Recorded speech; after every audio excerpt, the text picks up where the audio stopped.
Imagine this. It's Tuesday morning. You're sipping your coffee, reviewing the security dashboard. Everything is great. MFA adoption is at 100%, and your privileged accounts are vaulted. You, my dear sir or ma'am, have built a fortress. But right now, at this very moment, an attacker is logged into your network as your CF. They are not guessing passwords. They are not trying to brute force anything. They are calmly browsing your internal finance portal, preparing to initiate a multi million-dollar wire transfer, and your entire security stack is silent. But how? They didn't break in through the front door, they didn't pick the lock, they walked in with a key they stole last week. Not a password, not an MFA code, but a simple, humble browser cookie. Welcome to the Identity Navigator. This is your host, Rohit. Today, we are diving into one of the most sophisticated and frankly terrifying attack vectors in modern identity security, the pass the cookie or token theft attack. This isn't your script kiddie level stuff. This is the technique that nation state actors and elite cybercrime groups are using to bypass the unbypassable multi factor authentication. And as my friend Aman Nagra at CrowdStrike and I were discussing recently, if you are not planning for this, your zero trust architecture has a gaping hole in it. I have to call Aman out because he was the motivation behind this episode. Him and I were just talking about random stuff, and something he spoke really sparked my curiosity. So, Aman, if you are listening, thank you very much. So, over the next few minutes, we are going to get super technical. We will tell the story of the humble session cookie, how it became our greatest weakness, and the incredible new technologies being built by Microsoft, Okta, and Google to finally kill this attack vector. We are talking about binding sessions to the very silicon of your device. So grab your headphones, fire up your terminal, and get ready. We are going on a heist. Alright, to understand the heist, you have to understand the loot. And the loot in this case is something called a bearer token. And we have spoken about it a few times in this podcast. And funny enough, the TV show Ozark was the motivation behind the episode around bearer token. And this time it's my friend. So it feels like anytime I speak about tokens, I have to be motivated externally.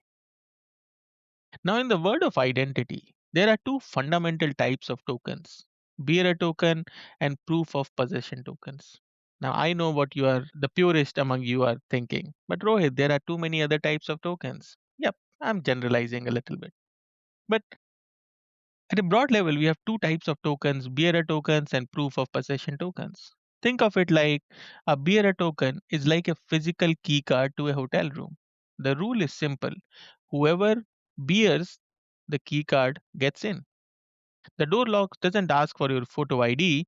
It doesn't care if you are the registered guest or if you just found the card lying in the hallway. Possession is 100% of the law. That is how most of the web has worked for decades. When you log into a website, the server gives your browser a session cookie. This cookie is a bearer token.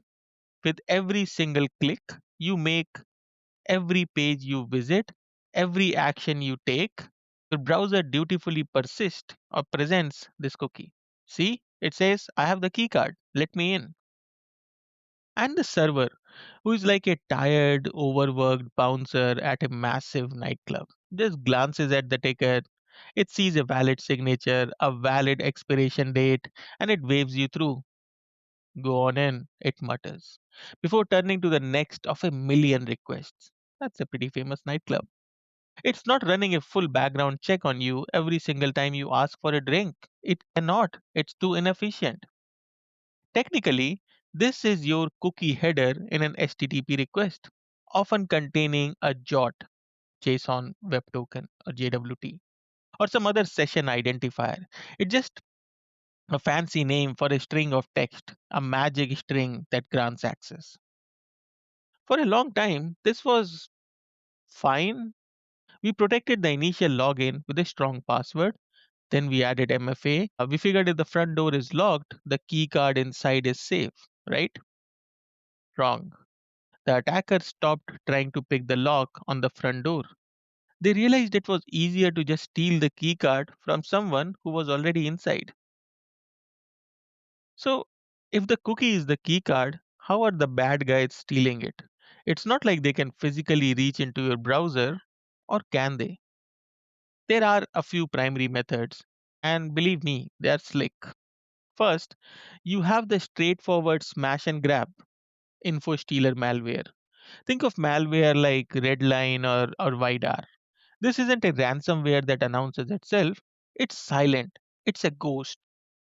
It gets onto a machine, usually through a phishing link or a malicious download, and its only job is to steal credentials. It goes straight for the cookie jar, the local database files where browsers like Chrome and Edge store your active session cookies. It grabs them, zips them up, and sends them back to the attacker's command and control server. The attacker now has a folder full of valid session cookies from dozens of employees. They can literally just inject these cookies into their own browser and bam, they're logged in as your employees. But the second method, this one is genius. It's called the adversary in the middle or AiTM phishing. Imagine the attacker sends you a phishing email. It looks perfect. It's from IT, asking you to re authenticate to view a new company policy. You click the link. The page you land on is a pixel perfect replica of your company's Microsoft or Okta's login page. Here is the evil part though. You are not talking to a fake page, you are talking to a proxy. The attacker's server is sitting in the middle between you and the real login page. Tools like Evilgenix makes this terrifyingly easy. You enter your username, the proxy passes it to the real site. The real site asks for your password, the proxy asks you for it and passes it on. The real site sends you an MFA push notification, the proxy waits. You approve it on your phone, the proxy sees the approval go through. You, sir, have now completed a perfectly valid MFA protected login. The real IDP server, satisfied, issues a session cookie and sends it to the proxy, obviously thinking it's your browser. The attacker's proxy now has your session cookie. It forwards you to the real document you were meant to see, so you suspect nothing. But the attacker just hit the jackpot. They have the golden ticket, your post MFA session cookie. They can now use it from their own machine anywhere in the world. You see the problem here, right? You used MFA, you did everything right, and it didn't matter. The attacker didn't break MFA, it just waited for MFA to be completed and stole the prize that came after. Now, the smart people who build the internet have known about this bearer token problem for a long, long time. Over a decade ago, a brilliant proposal started making the rounds at the IETF, the Internet Engineering Task Force. It was called simply token binding. The idea was elegant. What if the session cookie wasn't just a standalone key card? What if it was magically tied to the specific unique connection between the browser and the server? Technically, the idea was to tie the HTTP session, which is the cookie, to the underlying TLS, which is the transport layer security channel. When your browser opens a secure HTTPS connection, it establishes a unique encrypted tunnel, and token binding proposed that the browser would generate a unique public private key pair for the TLS tunnel. When the server issued a cookie, it would include a signature proving it was meant for the browser holding that specific TLS key. So even if an attacker stole the cookie and tried to replay it from their machine, their TLS connection would be different. They wouldn't have the right private key. The server would reject the cookie. It was perfect. It solved the problem completely, and it went absolutely nowhere.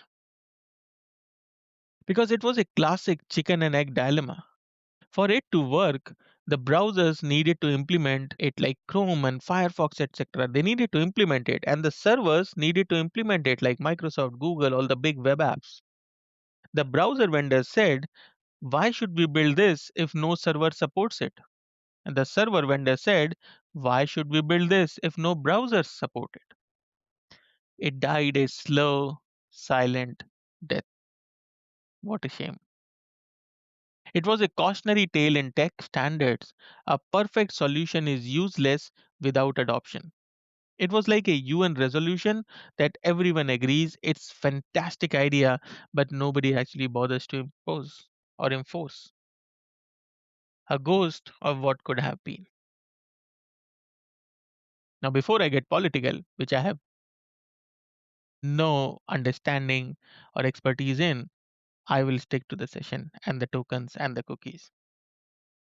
So let's go ahead with the cookies. The story doesn't end there because one company was in a unique position to solve the chicken and the egg problem. My dream company when I was growing up, I always wanted to work for this company. This company is Microsoft. Why? Because they control the chicken and the egg. They have the operating system, Windows, and they have the identity provider, Entra ID, formerly known as a Active Directory. So they had everything. So they said, fine, we will do it ourselves. Of course, Microsoft, you can. And what they built is a masterclass in security architecture. It's a feature in Entra ID called as token protection. It all starts with a special artifact called a primary refresh token or PRT. When a user logs into a modern Entra joined Windows device, Entra doesn't just issue a regular old token, it issues a PRT. And this PRT is special because it is cryptographically bound to the device itself using the Trusted Platform Module or TPM. Now, you would ask me, what is a TPM? Think of it like a tiny, grumpy, paranoid security guard that lives on a specific or a special chip shouldered into your computer's motherboard. This little guard has one job and one job only, to protect secrets. You can ask the TPM to use a secret key to sign something, but you can never ask it to give you the key. It will not, under any circumstances. Let the private key leave the chip. Quite trustworthy. So here is the flow. You log into Windows, Enter ID issues a PRT. The PRT and a private key are generated, and that private key is stored inside the TPM, which locks it down. Now you try to access an application like, say, SharePoint. Your browser needs an access token. It goes to Entra with your PRT and says, hello, Mr. Entra, I need a token for SharePoint. Entra, being a zero trust believer, says, I don't know you, dude. Prove you are the rightful owner of this PRT. So it sends back a nonce, a random string of characters, a one time challenge. Your machine passes this nonce to the TPM and says, hey Grumpy, sign this for me using the key we stored earlier. The TPM signs the nonce with the private key and hands the signature back, and your machine sends this signature to Entra. Neat, right? Now Entra ID checks the signature. It knows the public key associated with that PRT, and if the signature is valid, it proves that the request is coming from the exact same device that the PRT was issued to. It's called the proof of possession. Now, what happens if an attacker steals the PRT using malware? They try to replay it from their machine. Entra sends them a nonce and says, cool story, bro. Now sign this. The attackers cannot. They don't have the TPM, they don't have the private key, and game over. The stolen token is a useless string of text. This is a true session to device binding, and you enforce it with a simple checkbox in a conditional access policy, which calls or which says something like require token protection for sign in sessions. If you ask me, it's the most beautiful thing I've ever seen. after my wife, of course. Now, that's a great story if you live in a pure Microsoft world. But what about everyone else? What about Okta? Okta doesn't have the luxury of owning the operating system, so they had to get creative. And their strategy is centered on their endpoint agent, Okta Verify. Okta's flagship solution here is called Okta FastPass. The goal is similar: prove the user is on a managed, trusted device. But the mechanism is different. It had to be. With FastPass, Okta Verify on the device registers itself with the Okta service. During this process, it creates a unique cryptographic key pair and stores the private key securely on the device in the keychain or TPM where available. This effectively enrolls the device as a trusted authenticator. So when you go to log in, instead of just a password, the application redirects to Okta, which sends a challenge. Okta Verify intercepts this, uses the device private key to sign the challenge, and sends it back. This is powerful phishing resistant authentication. It's a proof of possession check at the front door. So, every time somebody comes and tells me I cannot, this is the solution then I refer them back to, because this was absolutely wonderfully done by Okta. Just imagine the engineering brains behind this doing something outside of the Microsoft ecosystem. But what about the session cookie after you log in? This is where it gets nuanced. For a long time, that session cookie was still a bearer token. To combat this, Okta has been rolling out layered defenses. One is device binding for creating sessions. This is a clever trick that ensures the browser that starts the login flow is the same one that finishes it, preventing an attacker from intercepting the authorization code in the AiTM attack and redeeming it on their own machine. Most recently, or a little bit recently, they have introduced something called as ASN and IP bindings for sessions. Their policy says if the session cookie was issued to a user on Comcast in California, it should only ever be used for another Comcast IP in California.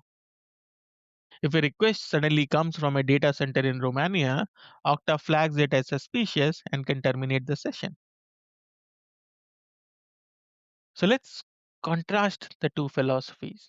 Microsoft approaches it like having a biometric chip embedded in your hand. Every time you want to do anything, get a drink, open a door, you have to scan your hand. The check is continuous and tied to your physical self, or in this case, the device's silicon. Okta's approach is like having an incredibly smart bouncer at the main entrance who does a full biometric scan when you first arrive via FastPass. Once you are in the club, they are watching you on security cameras, looking for suspicious behaviors, like you suddenly teleporting from the dance floor to the VIP lounge in another country, ASN binding. Now, both are massive improvement over the old show a ticket and walk in model. Microsoft is arguably more cryptographically pure for session protection, while Okta's FastPass provides phenomenal phishing resistant at the point of authentication. Both neat, in my opinion. But for years, this was the state of play. You had Microsoft's integrated OS level solution and Okta's agent based ecosystem. But remember that failed token binding standard from years ago? Well, I lied a little when I said it died. The idea never truly died. It just went dormant, and now it's back. And this time, it looks like it's going to work. It has a new name though: device bound session credentials, or DBSC. This time, it's not a vague proposal. It's a concrete web API being actively developed and shipped by Google and Microsoft in Chrome and Edge. So they learned their lesson. Instead of waiting for the other side to move, the two biggest browser vendors are building it together. So here is how DBSC works, and it's dude, brilliantly simple. When you visit a login page like your IDP, your browser, if it supports DBSC, tells the server, hey, I can do this new DBSC thing. It also generates a fresh public private key pair just for this website and stores the private key securely. During login, after you authenticate, the browser sends the public key to the IDP. The IDP, instead of issuing a normal session cookie, issues a special one that is cryptographically bound to that public key. Now, for every single subsequent request to that website, the browser automatically and transparently uses its shared private key to sign a piece of the request. The server checks this signature on every request. If it is missing or invalid, it knows the cookie was stolen and it is being used without the corresponding private key. It kills the session instantly. This is the holy grail. It's the original vision of token binding, but implemented directly in the browser where it belongs. It doesn't require a special operating system or a third party agent. It just works. Now, when this is fully rolled out, it will be the death knell for the entire class of pass the cookie attacks. An attacker can steal the cookie databases all they want. The cookie will be useless without the device bound private keys to activate them. Music to my ears. This is the cavalry arriving. It's the happy ending to our story, where the entire ecosystem, the IDPs and the browsers finally aligns to fix a fundamental flaw in how the web works. Okay, so I don't know about you, but my brain is full. That was a whirlwind of PRTs and TPMs and DBSCs. It's super fascinating. But what does it mean for you, the IM enthusiast or an IM leader or somebody on the treadmill or somebody just trying to sleep or maybe taking a stroll in the park? What do we actually do with this information? So here is your playbook. Acknowledge the threat.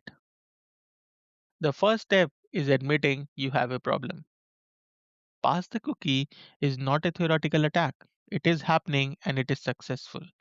Run a threat modeling session and ask the hard questions. If an attacker stole a valid session cookie for our VPNs or our primary cloud apps, could we detect it? Could we stop it? The answer for most is a terrifying no. Second, turn on the feature you already own. If you are a Microsoft Entra ID shop, you are sitting on a gold mine. Go into your conditional access policies this week. Create a new policy targeted at a pilot group of users and start with the IT admins and executives and enable the session control that says require token protection for sign in sessions. Test it, monitor it, and then start rolling it out. Don't just buy the tool, you have to flip the on switch. You would be surprised how often that's the missing step. Third, configure your Okta environment. If you are an Okta shop, your priority is deploying Okta FastPass. This is your number one defense against AiTM phishing. Everything else can wait. Mandate it for all users. No exception lists or requests or groups here. And then explore the session level controls. Enable the device binding for creating sessions feature. And critically configure network based session binding, ASN or IP. Be careful here. Overly strict IP binding can cause a nightmare for users who travel or work from home. ASN is often a better balance, so understand the trade offs based upon how your company is structured and where your users work from, or their operating model, are they hybrid, travel frequently, whatnot. Fourth, watch DBSC like a hawk. This is the future. Start asking your vendors about their DBSC support roadmap. When will your IDP support issuing DBSC bound cookies? When will your key SaaS apps support validating them? This is going to be a standard security baseline in the next 18 to 24 months. So be ahead of the curve. And finally, don't abandon the basics. None of this incredible token binding technology absolves you of the need for good old fashioned endpoint security. A compromised device is a compromised device. If an attacker has root on a machine, all bets are off. They can abuse the TPM or steal secrets from memory. You still need a word class endpoint detection and response solution to detect the initial intrusion and the malware that tries to steal these tokens in the first place. This is true zero trust. This is the next iteration of defense in depth. So, how was this $1 billion cookie heist? A story about a fatal flaw in the foundation of the web and the incredible engineering that's finally fixing it. The key takeaway is this: the era of the simple bearer token is ending. The future of identity is proof of possession. We are moving to a world where your identity is not just what you know or what you have, but where you are, cryptographically proven to be on a specific trusted device. Is this the end of the story? Of course not. This is a perpetual arms race. As we close this door, attackers will move to the next window. They might focus more on compromising the device itself, or finding flaws in the TPM, or on exploiting the seams between the different technologies. Our job is to stay vigilant, to keep learning, and to keep building. Let me know how you felt about this episode. You can send me an email at theidentitynavigator@gmail.com or reach out to me via LinkedIn. Thank you for listening. Until next time, this is Rohit, your identity navigator.